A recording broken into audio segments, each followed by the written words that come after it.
Bonjour à tous. Alors, qu'est-ce que c'est des événements indépendants?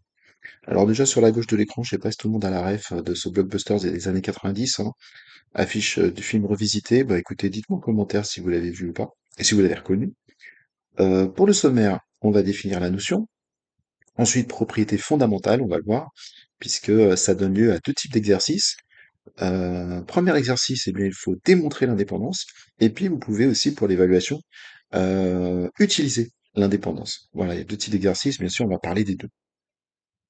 Un avertissement pour commencer, cette vidéo fait suite à la vidéo sur les probabilités conditionnelles. Donc P2A sachant B, hein, si vous savez pas ce que c'est, il faut vite aller la voir. Sinon, ça va être compliqué de suivre celle-ci en plus, même le vocabulaire qu'on va utiliser, les formules. Donc vraiment très important d'avoir vu et compris cette vidéo. Alors, qu'est-ce que c'est?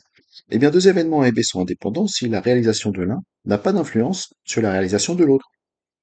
Un exemple, quelle est la probabilité de réussir mon contrôle, sachant qu'il pleut. A priori, la pluie, ça va pas atteindre mes neurones, donc ces événements, je pense quand même qu'on peut dire qu'ils sont indépendants. En fait, P de B doit avoir la même valeur que A soit réalisé ou non. Ainsi, la mention sachant que A est réalisé, ben, elle devient inutile. Et donc la petite lettre là en bas à droite, là, l'indice, P de B sachant A, la condition, eh bien, elle sert à rien. Donc P de B sachant A, c'est pareil que P de B. Et puis on peut dire la même chose en inversant les lettres. Alors, remarque, si j'ai l'indépendance, c'est-à-dire si la petite lettre, la condition, ne sert à rien, qu'est-ce qu'on peut dire? Bon, déjà, ça c'est une formule qui était dans la vidéo précédente, P de inter B. Eh bien, je remarque que P de B sachant A intervient dans cette formule, donc je vais le remplacer par P de B, puisque là, je considère qu'il y a indépendance. Donc le A, il sert à rien, je l'enlève, et j'obtiens une formule. Donc si P de B sachant A est égal à P de B, si j'ai l'indépendance, eh bien, je peux dire que P de A inter B, c'est égal à P de B fois P de A. Alors, est-ce que la réciproque est vraie? Si P de inter B est égal à P de B fois P de A, est-ce que j'ai l'égalité P de B sachant A égale P de B? Autrement dit, est-ce que j'ai l'indépendance? Eh ben, on va voir. P de B sachant A, là encore, je fais appel à une formule de la vidéo précédente. C'est égal à P de inter B sur P de A. Je vais remplacer P de inter B par le produit des probabilités. P de B fois P de A. Je remarque que P de A, il est en haut, il est aussi en bas. On peut l'éliminer, il va rester P de B, et c'est exactement ce qu'on voulait démontrer. Donc la réciproque est vraie. Si P de A inter B est égal à P de B fois P de A, eh bien, j'obtiens mon égalité, j'obtiens l'indépendance.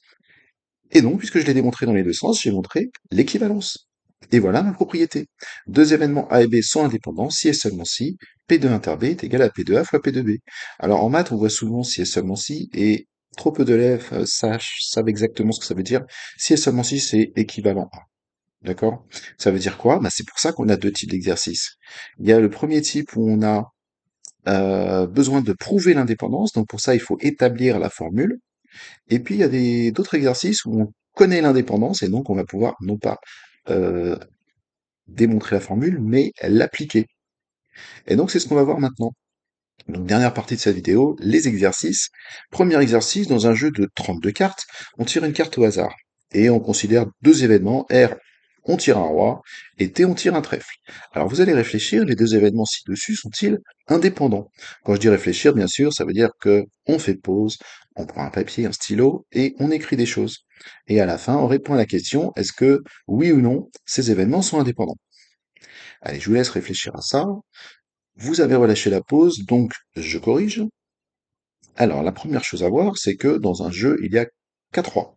Il y a le roi de pique, cœur, carreau et trèfle. Donc, si je m'intéresse à la probabilité de tirer un roi, eh bien c'est 4 sur 32, puisqu'il y a 4 rois sur 32 cartes. C'est bon ça? Maintenant, les trèfles. Et puis bien sûr, on peut simplifier, hein, 4 sur 32, on va pas garder ça, on va dire un huitième. Les trèfles, il y en a 8, du 7 à l'as. Bah, donc la probabilité d'avoir un trèfle, c'est 8 sur 32. Et là encore, on va simplifier, ça fait un quart. Enfin, dernière probabilité, l'intersection. Quelle est la probabilité de tirer un roi et en même temps un trèfle? Bon, il y a combien de cartes qui sont des rois et des trèfles? Ben, c'est celle qu'on voit depuis le début en haut à droite, hein, c'est le roi de trèfle. Donc il n'y en a qu'une carte sur les 32. Et maintenant, comment on fait pour savoir si les événements sont indépendants?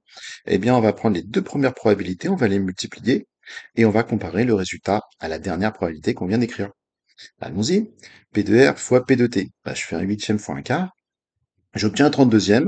bah c'est gagné. C'est égal à P de R inter T. J'écris mon égalité et ma conclusion, les événements sont bien indépendants.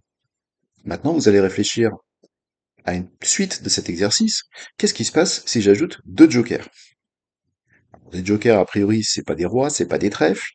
Est-ce que ça va changer le constat qu'on vient de faire? Bah, je vous laisse réfléchir là encore, vous faites pause, vous réfléchissez, vous écrivez des choses, bien sûr, et on se retrouve juste après. Donc juste après, pour moi, c'est maintenant. Vous, bien sûr, ça fait quelques minutes que vous avez fait pause, hein, et donc on y va.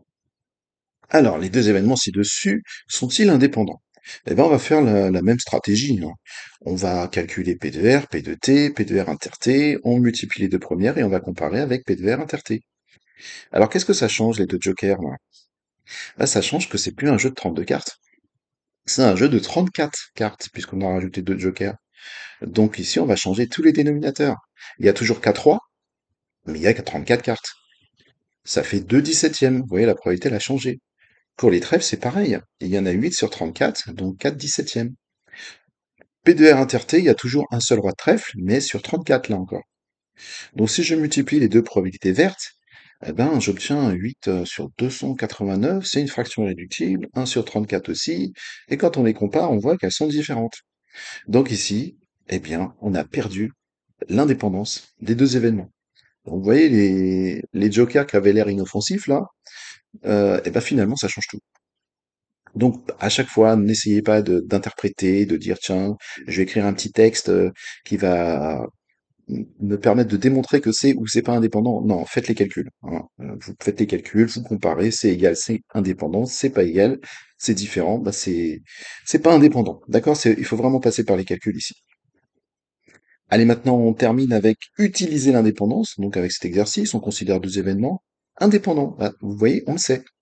On n'a pas besoin de le démontrer. C'est vraiment la différence avec l'exercice précédent. Alors, on nous donne P2, P2 inter F, et on nous demande de déterminer deux autres probabilités. Donc, allez, dernier effort, dernière pause. Ah, il y a encore un petit peu de place, sinon on tourne la page, on en trouve, c'est pas un problème, et on fait ça sérieusement. Allez, je corrige. Donc comment je fais? Bah déjà ici, je vais utiliser l'indépendance. Donc puisque les événements E et F sont indépendants, j'ai le droit à ma formule de ma propriété de tout à l'heure. Je sais que je peux faire le produit. P2 fois P2F, ça va être égal à P2 inter F. Oui, j'en suis sûr, c'est écrit. Les événements sont indépendants. Donc rappelez-vous, on avait montré un sens et l'autre, hein. C'était équivalent, donc on peut l'utiliser dans tous les sens. Alors je vais remplacer P2, c'est un quart, P2 inter F, c'est un douzième. Donc voilà, ma formule me donne cette égalité, je vais diviser par un quart, et je vais obtenir P de F. Bon, après, ça c'est du calcul fractionnaire de niveau collège. Divisé par un quart, ça revient à multiplier par son inverse. Ici, l'inverse de un quart, c'est 4. Et donc, je fais 1 fois 4 sur 12. Et en simplifiant, on obtient un tiers. Ben voilà. J'ai donc calculé ma fraction. Vous voyez que c'est pas hyper compliqué, c'est limite plus rapide que l'exercice précédent. Et là, encore plus rapide, qu'est-ce que c'est P de E sachant F? Et bien là encore, les événements, on l'a dit, ils sont indépendants. Donc qu'est-ce qu'on peut dire de la petite lettre en bas à droite? Hein, ce qu'on avait dit en tout début de vidéo, bah, elle sert à rien, puisque les événements sont indépendants. Donc j'enlève. C'est P2E. Et P2E, c'est dans l'énoncé, c'est un quart. Donc là, j'ai même pas de calcul à faire. Vous voyez, c'est déjà fini. Donc, bah, comme cette vidéo, elle est également finie, donc j'espère que tout va bien. Sinon, s'il y a des questions, n'hésitez pas à les poser en commentaire. Et je vous donne rendez-vous pour une prochaine vidéo.